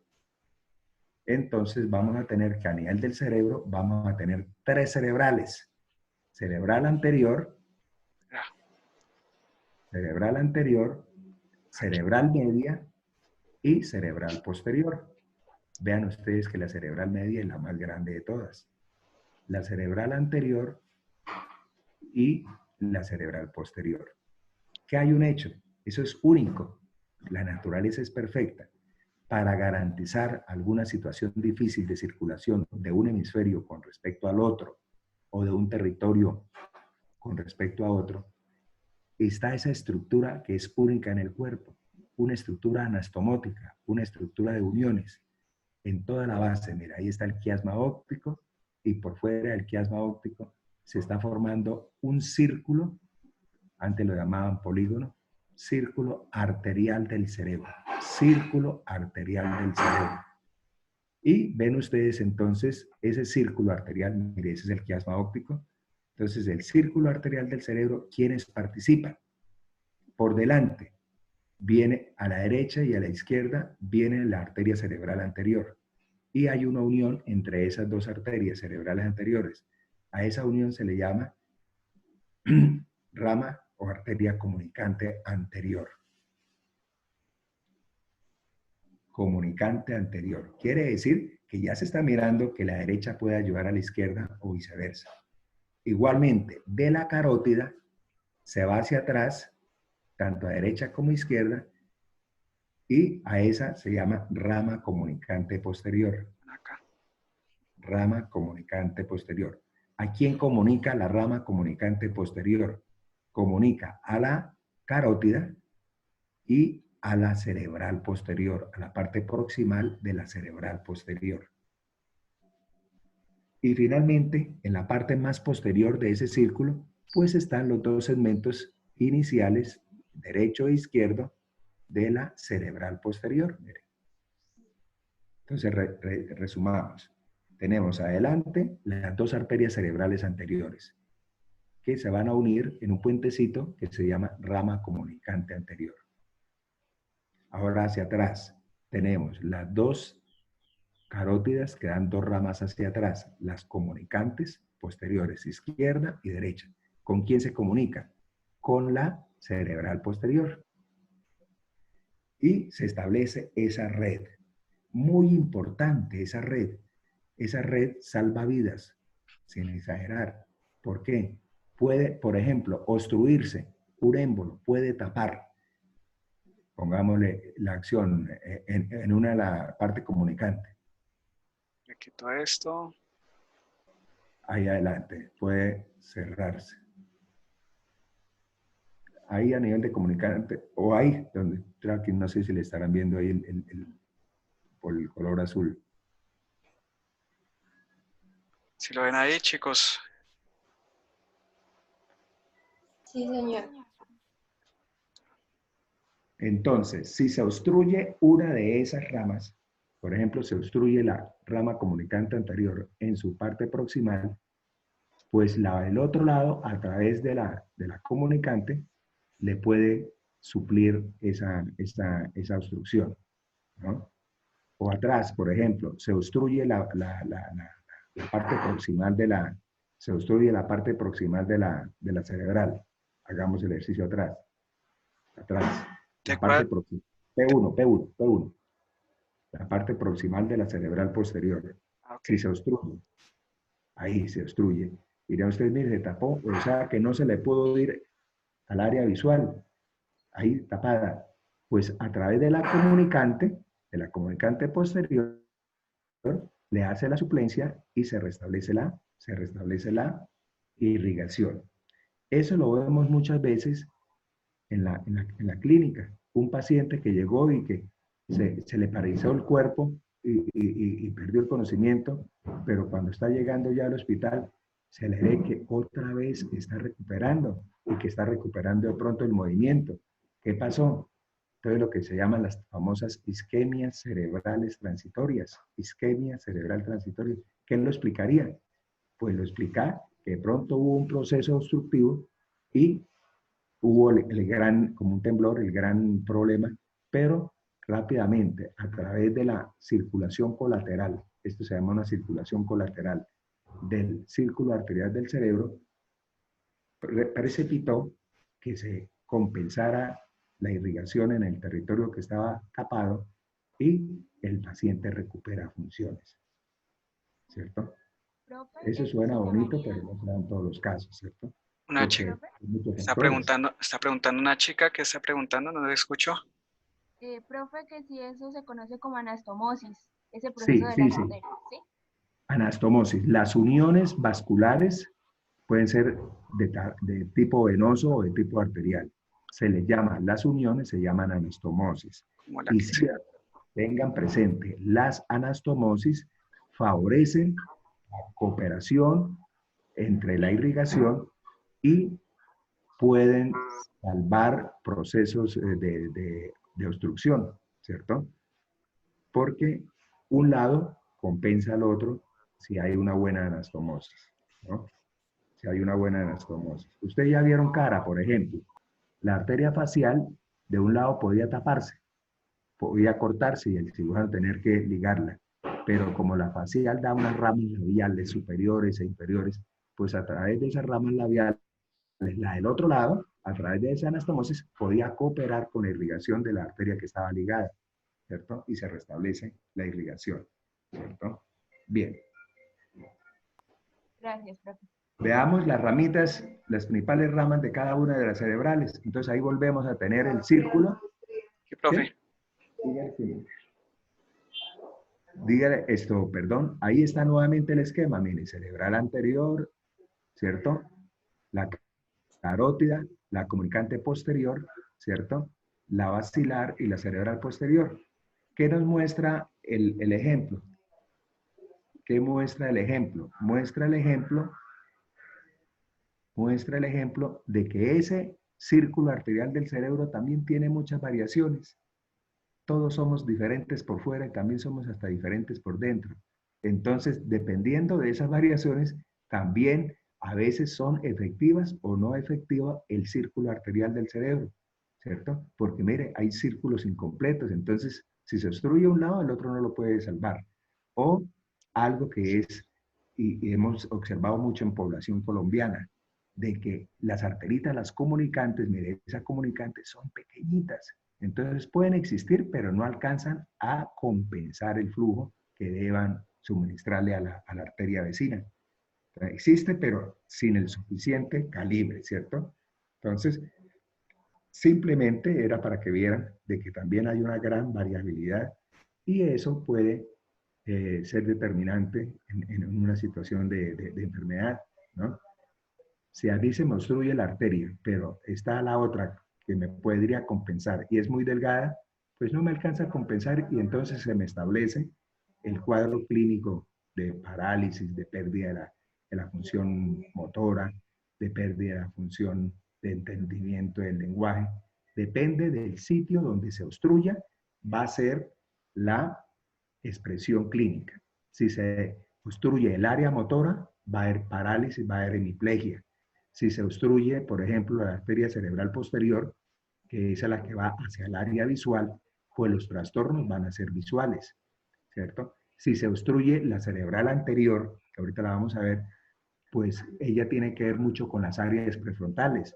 Entonces, una obstrucción de la arteria cerebral anterior va a generar como cuadro clínico disminución marcada o severa de las funciones mentales superiores. En resumidas cuentas, donde se daña o donde llegue la disminución del riego sanguíneo, se pierde la función de ese territorio. Entonces no es igual para todo el mundo, depende del sitio donde se está generando la obstrucción y la disminución de la irrigación. Vamos a mostrar brevemente las arterias. Ahí está, mire, Está, la profe. cara por territorio. Mire, está muy bonita esta imagen. Esa es la cerebral media, mire. Arteria cerebral media, la mayor de las arterias cerebrales, ¿cierto? ¿Por dónde va ella? La arteria cerebral media va por toda la cisura lateral, mire, por toda la cisura lateral, ¿cierto? Y como ven ustedes en la imagen, dan ramas hacia arriba y dan ramas descendentes, ¿cierto? Entonces, por ejemplo, se obstruye aquí, pongámosle una obstrucción en la parte final, Acá. ahí más o menos. Entonces, quiere decir que el territorio antes de la obstrucción se salva, ¿cierto? Se salva. Luego, el problemita sería en esa parte donde el profesor coloca el círculo. ¿Qué circunvoluciones o qué áreas están ahí y cuál es la función? A ver, y eso sería el aporte clínico que podría entender uno, ¿cierto? Le di la pista. Ahí fue una pista, le dio una W. El área parietal, el lóbulo parietal.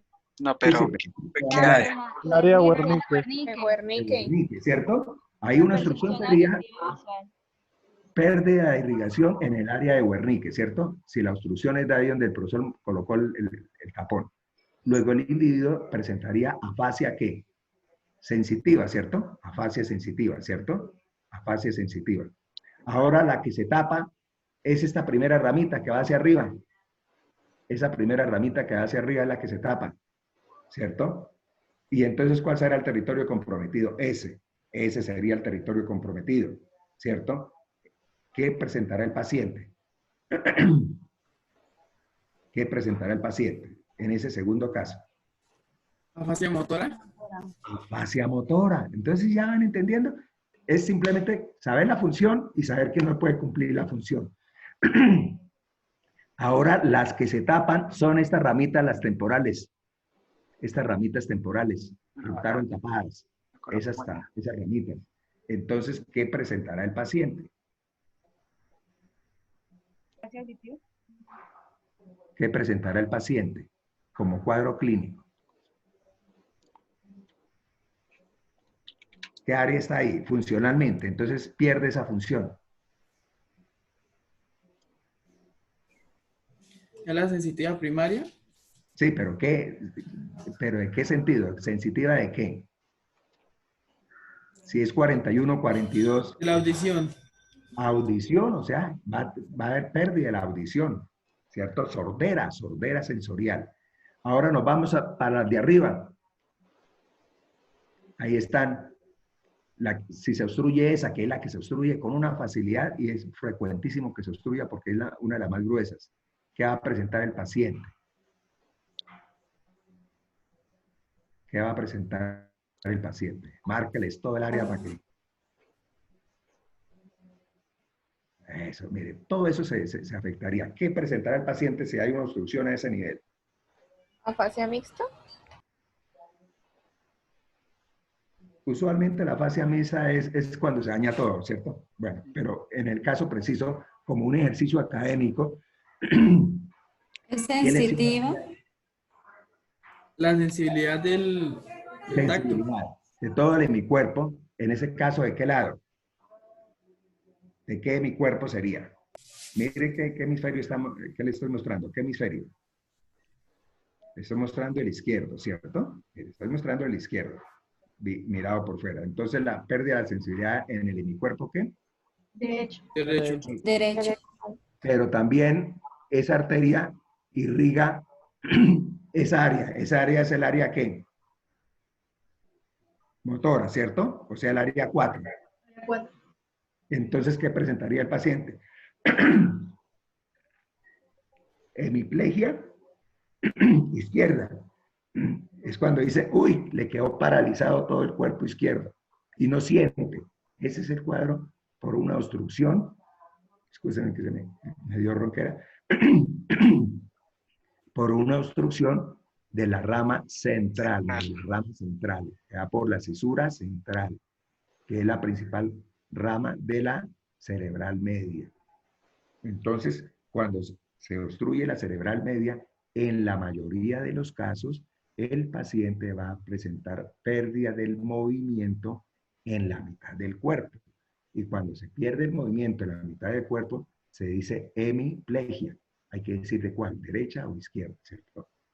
Y usualmente, como la arteria reúne otros territorios, se puede acompañar de otros problemitas, de afasia sensitiva, de afasia motora, o si se obstruyen las de abajo también de sordera. Es decir, el cuadro a veces es inmenso. Queda una persona como antes, como para tenerla solamente en una cama y darle los últimos 2 3 años para que, y después terminan muriéndose.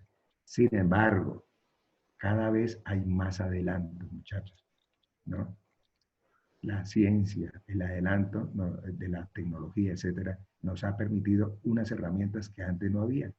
Cuando yo me gradué, simplemente el paciente que tuviera este problema, acompañarlo y decirle a los familiares, bueno, llévense ahí el paciente discapacitado total, llévenselo para la casa y denle cariño hasta que se muera, como decía el cuento, ¿no? En la actualidad, si hay un accidente cerebrovascular, hay tecnología, lo digo, tecnología de tercero y cuarto nivel. Eso no es en el hospital del pueblo, ni en el hospital de San Gil, ni, no, tiene que, en el caso de Santander, se tiene que venir acá, usualmente a la cardiovascular. Y se hacen con una tecnología de fibrinolisis y se destruye el coágulo. Al destruir el coágulo, ¿qué va a ocurrir con la circulación? ¿Qué va a ocurrir? Se restablece, ¿cierto? Y entonces el paciente puede recuperar la mayor parte de las funciones, ¿cierto? Pero todo tiene su condición. Eso se logra si se hace el procedimiento unas poquitas horas, 2 a lo sumo 3 horas después de que haya ocurrido el accidente cerebrovascular, ¿cierto? Ya a la semana, o eso ya como que dice, ya lo que fue, ya no hay nada a recuperar. Entonces, recuerden que las neuronas tienen son muy lábiles a la pérdida de oxígeno y los daños por periodos prolongados ya son irreparables. 5 minutos. Sigamos las otras arteritas. Mire, en azul, territorio de la cerebral anterior. Mire, la cerebral anterior, ahí los vemos. Entonces, la cerebral anterior irriga la mayor parte, como está ahí en el esquema, irriga la mayor parte de la cara medial del hemisferio cerebral. Mira, la cara medial, ella casi no va por fuera, apenas un poquitito arribita, ¿no? Volteemos la anterior, Oscar, para que vean, mira, apenas la parte más superior. Del resto es cerebral media. Ahora sí la cara medial. La cara medial, mire, la mayor parte de la cara medial, excepto el lóbulo occipital, es de la cerebral anterior, a través de sus ramas. Entonces, estas ramas que van hacia adelante de la cerebral anterior, ¿qué circunvoluciones van a irrigar? Las que tienen que ver con qué. Aquí estoy dibujando. Las áreas de asociación compleja. Exactamente, la decisión compleja, las áreas 9, 10, 11 y 12, si le podemos dar numerito, 9, 11 y 12, o sea, las áreas prefrontales. O sea, cuando hay una obstrucción de la arteria cerebral anterior, muy probablemente hay lesiones de las funciones cerebrales. Puede que no hayan motoras, pero sí se deterioran las funciones cerebrales superiores. Entonces la persona puede quedar, entre comillas, si es muy severa, puede quedar, como dicen en el pueblo, quedó hecho un bobito, no entiende, no razona, parece un niño, se le pone a sumar, sabe apenas 2 más 2, etcétera, ¿cierto?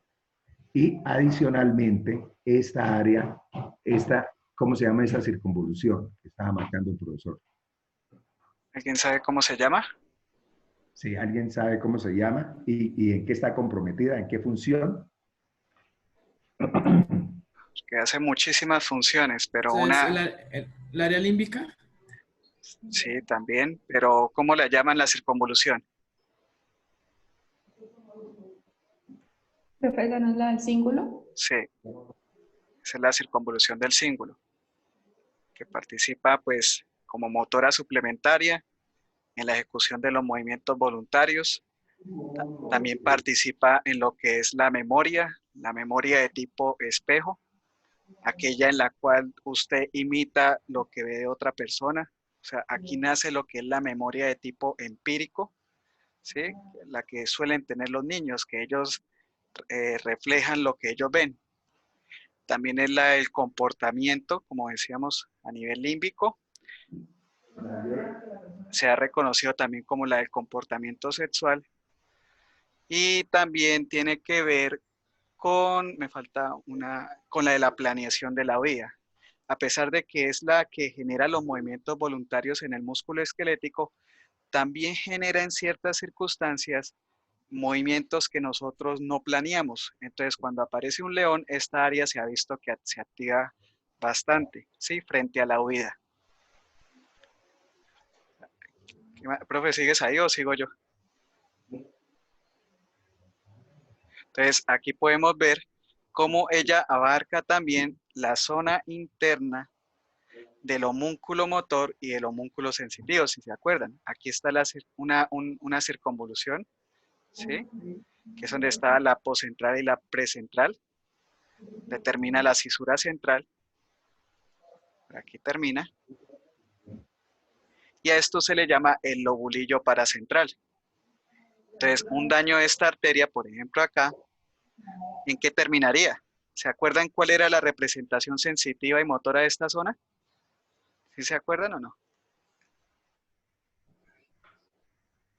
¿Cuál era la representación motora y sensitiva? ¿De qué componentes del cuerpo? Genitales y miembros inferiores. Correcto, correcto. Muy bien. Ahí sería la representación del miembro inferior. En ese caso, si es el hemisferio derecho, entonces sería la representación de la extremidad inferior izquierda, ¿cierto? Mira, ahí están viendo el hemisferio derecho, ¿cierto? Entonces, en el caso del homúnculo o la afectación, si estuviera obstruida, sería la extremidad inferior contralateral, que en ese caso sería la izquierda, ¿cierto? Finalmente tenemos lo que está en rojito, que es la arteria cerebral posterior. En ella no hay lugar a dudas. Ese es el concepto que se les tiene que quedar a ustedes de manera permanente. Que la arteria cerebral posterior va a terminar irrigando de una manera profusa la base del lóbulo temporal, miren, la base del lóbulo temporal, pero ante todo el lóbulo occipital. Por eso siempre la asociación, una obstrucción de la arteria cerebral posterior, los efectos va a ser de compromiso de la función visual, ¿cierto? Porque fíjense ahí que está el área 17, está marcada el área 18, está marcada el área 19, que son las áreas de la información primaria y secundaria de la visión. Y también está la base del lóbulo temporal, que también tiene que ver mucho con las imágenes visuales, con el almacenamiento de las imágenes visuales. Entonces, lo que hemos querido mostrarles es la importancia de conocer las funciones de cada área y al saber que si se obstruye, pues esa función se compromete. Es así de sencillo el análisis, ¿cierto? Bueno, yo creo que en la clase de mañana se va a repasar un poquito esto y lo de la anatomía interna de cada hemisferio, o sea, los núcleos basales. Y hay bastante imágenes, yo ya se las subí a ellos, las tienen en el... Es así, mire, ustedes pueden repasar, lógico muchachos, no se vayan a poner a estudiar cositas chiquitas, es el esquema global que les hemos dado, ¿cierto? El concepto, primero el concepto, no se vayan a que la ramita esta la no. Mire, ahí hay mucho de imágenes de las áreas e imágenes de las ramitas. La cerebral media, sí. ¿No? Bueno, muchachos, que tengan entonces una tarde provechosa. Listo, profe. Bueno, muchas gracias, profe. Listo, chicos. Entonces ya está esto subido en el Moodle. Revísenlo, cojan sus textos, señalen, ¿sí? Y estudien de esa manera para que empiecen a practicar qué es lo que están viendo. De mañana, entonces, yo le digo al profesor Vladimir dónde continúe. Falta ver lo de drenaje, eso es sencillito. Y terminan entonces con ganglios basales y cerebelo. ¿Listo? Entonces, chicos, que tengan una feliz tarde. Gracias, Listo, profe. profe, muchas Gracias, gracias. profe. Chao, hasta luego.